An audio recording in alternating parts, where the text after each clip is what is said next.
Hai, Assalamualaikum warahmatullahi wabarakatuh. Perkenalkan, saya Elfrina Andini dari Universitas Pancasakti Bekasi, Fakultas Ilmu Pendidikan, Prodi PG PAUD. Dengan NIM 18621501137. Video ini sengaja dibuat untuk memenuhi tugas mata kuliah Artificial Intelligence yang diampu oleh Bu Ayu Amalia dan Bapak Supriyadi. Untuk mempersingkat waktu, langsung saja kepada poin pembahasannya. Istilah kecerdasan buatan atau Artificial Intelligence muncul pertama kali pada tahun 1956 dalam konferensi Dartmouth. Namun, sebetulnya konsep kecerdasan buatan ini sudah ditanamkan jauh sebelum itu. Para ahli dari masa ke masa telah melakukan penelitian untuk terus mengembangkan kecerdasan buatan ini. John McCarthy adalah penemu dan pelopor dari kecerdasan buatan atau Artificial Intelligence atau AI. Dia tak hanya dianggap sebagai penemu AI, namun juga orang menciptakan istilah kecerdasan buatan atau Artificial Intelligence. Pada tahun 1955, Bapak John menciptakan istilah Artificial Intelligence yang dia usulkan dalam konferensi Dartmouth yang terkenal pada tahun 1956.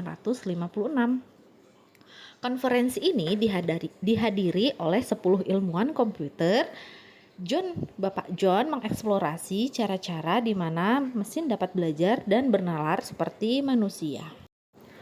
Adapun biografinya akan saya bacakan secara singkat ya teman-teman. John McCarthy, ilmuwan komputer yang terkenal dan tokoh penting dalam AI, lahir di Boston pada tanggal 4 September tahun 1927. John menerima gelar sarjana dalam bidang matematika pada tahun 1948 dari California Institute of Technology dan bergelar doktor dalam bidang matematika pada tahun 1951 dari Universitas Princeton, di mana ia mengajar secara singkat.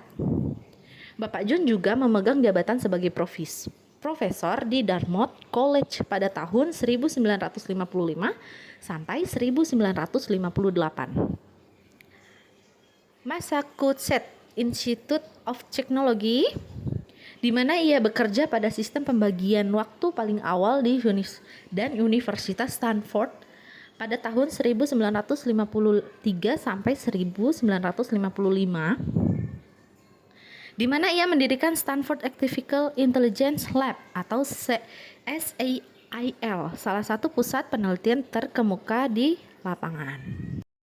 Penerapannya AI dalam kegiatan pembelajaran. Terdapat dua pendekatan yang dapat diterapkan untuk menerapkan kecerdasan buatan atau AI di lingkungan pendidikan. Yang pertama yaitu pengalihan tugas guru ke sistem AI yang bertindak sebagai tutor untuk setiap siswa. Adanya teknologi pintar yang menyesuaikan konten untuk setiap pembelajar sudah digunakan secara luas di banyak ruang kelas dalam bentuk sistem tutor cerdas menurut Molenar tahun 2021. Peran alternatif AI adalah untuk menambah kecerdasan manusia dan membantu manusia dalam melakukan kegiatan pembelajaran yang efektif dan efisien.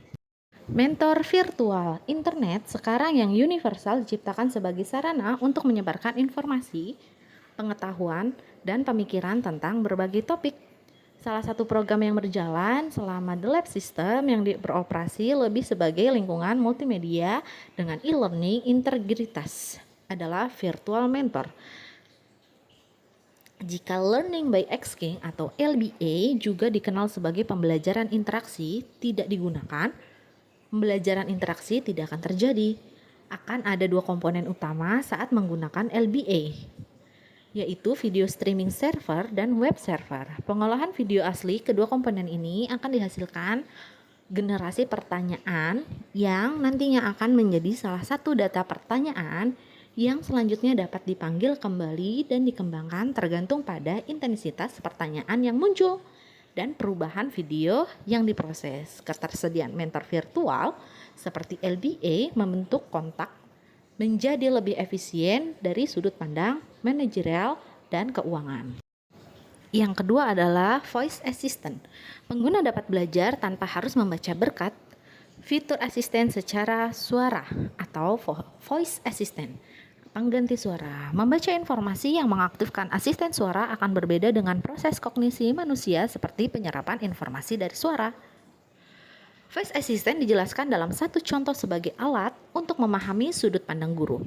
Esai ini membahas bagaimana guru melihat integrasi teknologi asisten suara di kelas yang akan diberikan wawasan tentang pengaturan ruang kelas di masa depan. Menurut Jan Charles pada tahun 2018, voice assistant ini sedang dikembangkan untuk digunakan di berbagai perangkat teknologi loh teman-teman. Dalam ruang kelas, fitur ini mempercepat pencarian siswa terhadap materi-materi tambahan. Adanya voice assistant juga memungkinkan siswa mendapat informasi yang transparan dan akurat.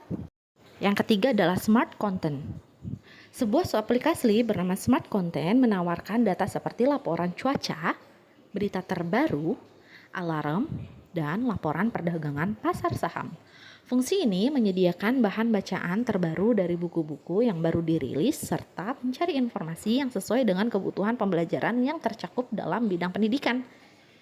Kemampuan ini tersedia dalam aplikasi seperti Chrome 101 yang membagi buku teks digital menjadi beberapa bab. Hal ini memudahkan pembaca dalam hal siswa untuk menggali informasi yang mereka cari.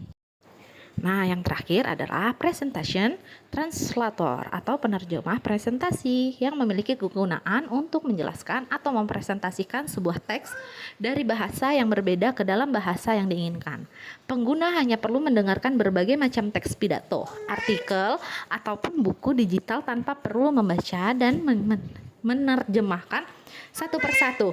Teknologi ini memungkinkan pengguna mendengarkan ucapan atau kalimat bahasa asing ke dalam bahasa ibu mereka.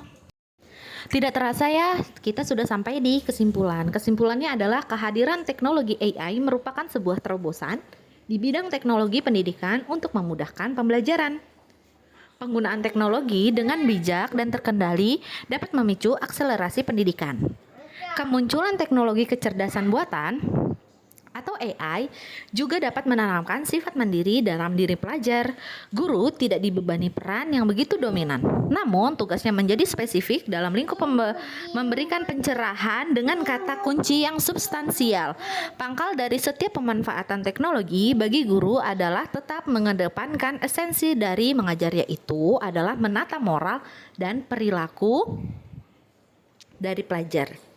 Adapun bagi pelajar adalah teknologi pendidikan dapat membantu mereka dalam mengontrol dan memantau pembelajaran mereka sendiri loh. Nah, memungkinkan juga mereka untuk hidup dan bekerja dengan baik di masa depan.